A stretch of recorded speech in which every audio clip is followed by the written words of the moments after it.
Em meio à escuridão da dor e da perda, quando a morte parece ter a palavra final, somos lembrados de que ela não é o fim, mas o início de algo muito maior. A morte, para nós que cremos, não é uma derrota, mas uma transição da temporalidade para a eternidade, do sofrimento para a glória, do caos para a perfeita harmonia com nosso Criador. Em um mundo onde a morte muitas vezes traz desespero, a mensagem de Cristo nos oferece uma esperança inabalável, a certeza de que, em Jesus, a morte foi vencida. Hoje nos unimos para enfrentar essa realidade com olhos voltados para o alto, onde nossa esperança é renovada e nossa fé é fortalecida.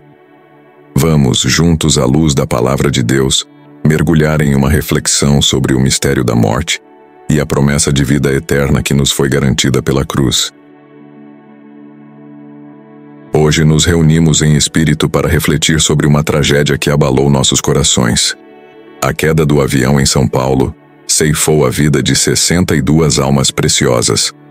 Em momentos como este, a dor parece insuportável, e nossos corações se voltam para os familiares e amigos que ficaram. É natural que, diante de tamanha dor, busquemos entender o porquê de Deus permitir que tais tragédias ocorram. Em momentos de sofrimento, muitas vezes nos perguntamos: onde está Deus? E por que Ele permite que coisas assim aconteçam? A Bíblia, nossa fonte de verdade e consolo, nos guia a buscar respostas para essas questões profundas. Na Palavra de Deus, encontramos não apenas explicações, mas também conforto e esperança. João capítulo 16, verso 33 nos diz: Tenho-vos dito isto, para que em mim tenhais paz. No mundo tereis aflições, mas tende bom ânimo, eu venci o mundo. Estas palavras nos lembram que, embora enfrentemos tribulações e tragédias neste mundo, Jesus já venceu, e em sua vitória encontramos paz. Além disso, em momentos de dor, o Senhor nos chama a nos aproximarmos dele. Mateus capítulo 11, verso 28, nos convida: Vinde a mim, todos os que estáis cansados e oprimidos, e eu vos aliviarei. Este é o convite do Salvador, para que entreguemos a ele nossas dores e encontremos descanso para nossas almas. Ao buscarmos respostas na Palavra de Deus, descobrimos que, apesar do sofrimento, não estamos sozinhos. Deus está presente em nossa dor. Ele nos segura em seus braços e promete enxugar cada lágrima. Apocalipse capítulo 21, verso 4, nos lembra da esperança final. E Deus limpará de seus olhos toda a lágrima, e não haverá mais morte, nem pranto, nem clamor, nem dor, porque já as primeiras coisas são passadas. Para entender o sofrimento e a morte que vemos no mundo, precisamos voltar ao início, ao jardim do Éden. Deus criou o mundo em perfeita harmonia, onde não havia dor, morte ou sofrimento. No entanto, quando Adão e Eva desobedeceram a Deus, o pecado entrou no mundo, trazendo consigo a corrupção, a doença e a morte. Romanos, capítulo 5, verso 12, nos diz: Portanto, assim como por um só homem entrou o pecado no mundo, e pelo pecado a morte, assim também a morte passou a todos os homens, porque todos pecaram. A queda de Adão não apenas afetou sua própria vida, mas impactou toda a criação. O pecado destruiu a perfeição original e trouxe o caos e a dor que vemos hoje. O recente acidente aéreo, como tantas outras tragédias, é um triste lembrete de que vivemos em um mundo caído. Embora Deus seja todo-poderoso, Ele permite que as consequências do pecado se desenrolem no mundo. Isso inclui tragédias e a dor que vem com elas. Mas, mesmo em meio a esse sofrimento, não estamos sem esperança. A Bíblia nos ensina que Deus não abandonou sua criação. Ele providenciou um caminho para a redenção através de Jesus Cristo, que veio para vencer o pecado e a morte. Este mundo, com todas as suas falhas e tragédias, não é o fim. Deus prometeu restaurar todas as coisas. Apocalipse, capítulo 21, verso 4, nos dá a promessa de que um dia Ele enxugará de seus olhos toda a lágrima, não haverá mais morte, nem tristeza, nem choro, nem dor, pois a antiga ordem já passou. Esta é a nossa esperança em Cristo, que um dia toda dor e sofrimento serão removidos e viveremos em perfeita harmonia com Deus novamente. Salmos capítulo 115, verso 3, nos diz: O nosso Deus está nos céus, Ele faz tudo o que lhe agrada. Este versículo nos lembra que Deus é soberano e seus planos estão além do nosso entendimento humano. Ele governa sobre todas as coisas com sabedoria infinita e poder absoluto. A soberania de Deus é um tema central na Bíblia. Isso significa que Ele tem autoridade e controle sobre todo o universo e que nada acontece fora do seu conhecimento ou vontade. No entanto, a soberania de Deus não é apenas sobre seu poder, é também sobre seu propósito. Mesmo quando enfrentamos circunstâncias difíceis, como a recente tragédia do acidente aéreo, devemos lembrar que Deus tem um propósito maior, muitas vezes invisível para nós. Isaías capítulo 55, versos 8 e 9 nos diz: Porque os meus pensamentos não são os vossos pensamentos, nem os vossos caminhos os meus caminhos, diz o Senhor.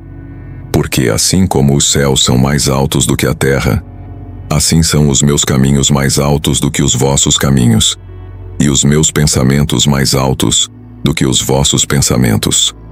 No contexto do acidente, pode ser difícil compreender o porquê de Deus permitir que essa tragédia ocorresse.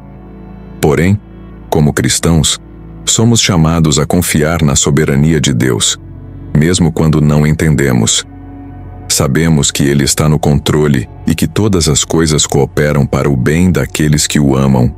Romanos capítulo 8, verso 28.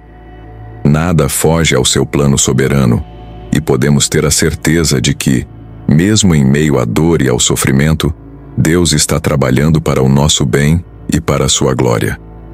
Podemos não ter todas as respostas, mas podemos ter paz ao saber que estamos nas mãos de um Deus que é bom, justo e amoroso. Em momentos de incerteza e dor, essa verdade nos sustenta, nos dando esperança de que, no final, Deus revelará seu propósito e enxugará toda lágrima de nossos olhos. Apocalipse, capítulo 21, verso 4. Agora, quero lhes apresentar uma história de sofrimento e questionamentos sobre o porquê de ocorrerem essas coisas. Jó, capítulo 1, verso 21, nos apresenta a seguinte declaração de Jó: Nu saí do ventre de minha mãe, e nu voltarei. O Senhor o deu, e o Senhor o tomou. Bendito seja o nome do Senhor. Jó não entendia o porquê de seu sofrimento, mas ele confiava na soberania e na bondade de Deus. O sofrimento de Jó é um exemplo poderoso para todos nós, especialmente para as famílias que perderam seus entes queridos na tragédia recente.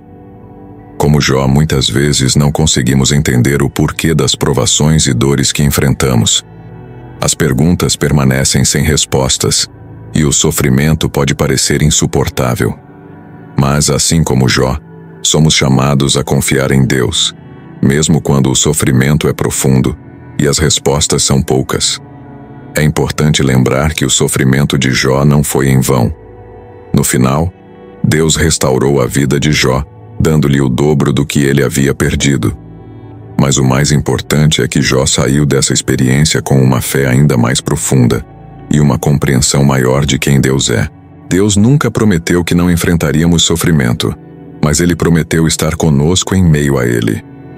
Ele está presente em meio à sua dor, e, embora não possamos entender os motivos, podemos confiar que Ele está trabalhando para um bem maior, que neste momento está além da nossa compreensão. Como diz em Romanos capítulo 8, verso 18, considero que os nossos sofrimentos atuais não podem ser comparados com a glória que em nós será revelada. Que a promessa seja um consolo e uma esperança para todos nós. 2 Coríntios capítulo 1, versos 3 e 4, nos apresenta Deus como o Pai das misericórdias e o Deus de toda consolação, que nos consola em todas as nossas tribulações. Este versículo nos oferece uma visão profunda do caráter de Deus, um Deus que não apenas conhece o nosso sofrimento, mas que também está presente para nos confortar em meio a ele. A dor e o luto São experiências universais, mas como cristãos, temos a promessa de que não enfrentamos essas tempestades sozinhos. Deus, em sua infinita misericórdia, está ao nosso lado, pronto para nos consolar em cada tribulação. Ele não é um Deus distante ou indiferente. Ele é o Deus que se aproxima, que ouve nosso clamor e que enxuga nossas lágrimas. Quando enfrentamos a perda de um ente querido ou as dores de uma tragédia, podemos nos sentir desamparados, mas a palavra de Deus nos lembra que há consolo à nossa disposição. Esse consolo não é apenas para nosso próprio alívio, mas também para que possamos, como Paulo diz, consolar os que estiverem em qualquer tribulação, com a consolação com que nós mesmos somos consolados por Deus. Enquanto olhamos para Deus em busca de consolo, somos chamados a ser instrumentos de seu consolo para os outros. Em momentos de tragédia, como o acidente aéreo que tirou a vida de tantos, somos chamados a ser mãos estendidas, palavras de conforto e presenças de paz para aqueles que sofrem. Através de nós, o consolo de Deus pode se tornar tangível, uma expressão de sua misericórdia e graça em um mundo cheio de dor. Deus não nos promete uma vida sem tribulações, mas Ele nos promete sua presença constante e o consolo que só Ele pode oferecer. Quando nos encontramos no vale da sombra da morte, podemos confiar que o Pai das Misericórdias está conosco, consolando-nos e fortalecendo-nos para que possamos, por nossa vez, consolar os outros. Permitam-me agora falar sobre o conforto que nos é oferecido em tempos de dor e perda. Em meio à tragédia do acidente aéreo, muitos podem sentir que o chão desapareceu sob seus pés e que a dor é grande demais para suportar. É nesses momentos que a palavra de Deus se torna uma âncora para nossas almas. Jesus nos disse em Mateus capítulo 5, verso 4: Bem-aventurados os que choram, porque eles serão consolados. Esta promessa é uma das muitas que encontramos nas Escrituras, que nos asseguram que Deus está ciente de nossa dor e que Ele está presente para nos consolar. No entanto, esse consolo vai além do alívio temporário. Ele nos oferece uma esperança viva, a certeza de que, em Cristo, a morte não tem a palavra final.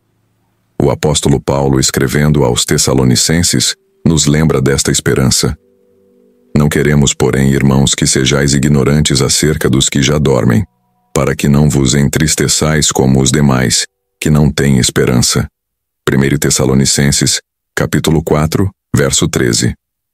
A tristeza é natural, e o luto é uma parte importante do processo de cura.